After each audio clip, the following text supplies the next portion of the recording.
Hello there, Adam from Creative Hut, and I'm really excited to give you guys a sneak peek into the new LEGO Education Science sets.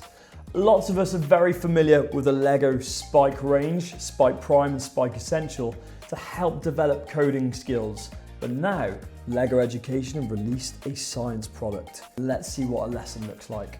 First things first, the instruction booklet. Everything I need to build my model for that lesson.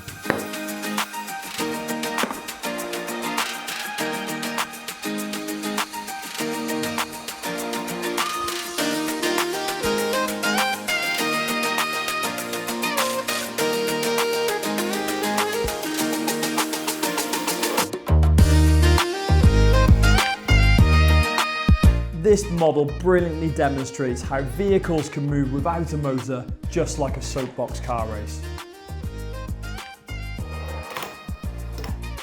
After the pupils have discussed kinetic energy built up in this soapbox racer, they can then elaborate, exploring different heights of the ramp to see if they can make it faster and slower, and even bring it to a stop by creating an obstacle at the very end. And that's it. Hopefully it's given you a really good flavour about what the new LEGO Education Science is all about, making science lessons fun and memorable for your pupils. If you want to know more about other products, more tips, more tricks, please give us a like and follow, and I'll see you next time.